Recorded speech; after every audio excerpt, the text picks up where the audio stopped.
बात करते हैं सिवान की रघुनाथपुर विधानसभा सीट पर। यहां पर उसामा शहाबुद्दीन के बेटे, जी हां, शहाबुद्दीन, जिनको लेकर लगातार यही बात होती रही है कि किस तरीके से उन्होंने एक बाहुबली की छवि के तौर पर आरजेडी का साथ दिया और आरजेडी या कहें कि लालू प्रसाद यादव और शहाबुद्दीन के रिश्तों को लेकर कई सारे सवाल भी उठते रहे और आरजेडी की छवि को लेकर भी कई सारे हमले बीजेपी की तरफ से लगातार अब तक होते आ रहे हैं। रघुनाथपुर में उसामा शहाब आगे चल रहे हैं। विवेक, ओसामा आपको बता दें कि शहाबुद्दीन शाह के बेटे हैं, बहुत कद्दावर नेता। यहाँ बड़ी बात यह है कि मोकामा और फिर रघुनाथपुर ये ऐसी सीटें हैं जो बाहुबलियों का गढ़ है और बिहार के वोटर बाहुबलियों को भाई छोड़ने से पीछे नहीं हट रहे।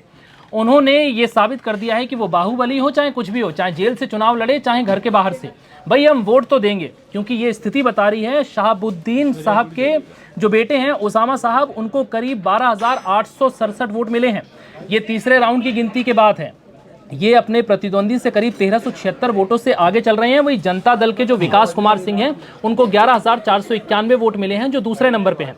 तीसरे नंबर की बात करें तो इंडिपेंडेंट कैंडिडेट बहुत सारे हैं जो पीछे हैं इस वक्त। अनंत सिंह की बात करें तो अनंत सिंह ने मतलब एक ऐसा कैंडिडेट जो पूरे बिहार चुनाव में सबसे ज्यादा वायरल रहा, बेखौफ कैंडिडेट, किसी बड़े स्टार प्रचारक की जिसे जरूरत नहीं थी, जो डंके की चोट पे कहता था मोकामा में मुझे किसी के साथ की जरूरत नहीं है। बड़े से बड़े जब भी कोई रिपोर्टर पूछते थे कि आपके लिए कोई चुनाव प्रचार के लिए स्टार प्रचारक आएंगे, तो फुल कॉन्फिडेंस के साथ ये पूरे बिहार में इकलौता उम्मीदवार है जो कहता था कि मैं अपने दम पे जीतूंगा। और विवेक, जिस दिन 6 तारीख को वोटिंग हुई उस दिन वो जेल में थे, उस दिन अनंत सिंह जेल में बंद थे।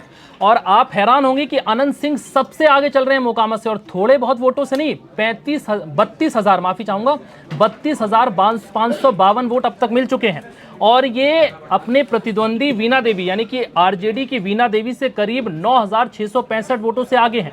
ये बड़ी हैरानी की बात है कि एक ऐसा कैंडिडेट जो डंके की चोट पर, जहां खूनी रंजिश होती है, उसके बाद गिरफ्तारी होती है, और ये गिरफ्तारी के बाद भी जेल में बैठकर ये इंसान वोटों की रेस में सबसे आगे चल रहा है। आखिर ऐसा क्या हुआ? नहीं, बिल्कुल साफ सीधी बात है, क्योंकि अनंत सिंह ने जब दोनों ही पार्टियों का या कहें कि चुनाव टिकट का बंटवारा नहीं हुआ था एनडीए में, तभी अनंत सिंह ने घोषणा कर दी थी कि मैं मोकामा से चुनाव लड़ूंगा, मैं जेडीयू के टिकट पर चुनाव लड़ूंगा। यानी कि टिकट बंटवारा नहीं हुआ था, सीट शेयरिंग नहीं हुई थी, उसी दौरान कर दिया था। उनका कॉन्फिडेंस दिखाता है और उनके घर पर, उनके पटना के आवास पर बनने वाले रसगुल्ले भी ये दर्शा रहे हैं। ये बहुत बड़ी बात है, वो पहले से ही ये तय मानकर कॉन्फिडेंस की मतलब जीत से पहले ही उन्होंने पूरी तैयारी कर दी है कि जिस तरीके से लोग जीत के बाद अक्सर करते हैं, वो उन्होंने पहले कर दी है। कॉन्फिडेंस बता रहा है कि अनंत सिंह मोकामा में मजबूत है और उन्हें कोई नहीं हिला सकता। अब बिहार विधानसभा चुनाव के लगभग सभी सीटों के रुझान सामने आ चुके हैं और यहां पर एनडीए सबसे बड़ी पार्टी बनकर उभर रही है।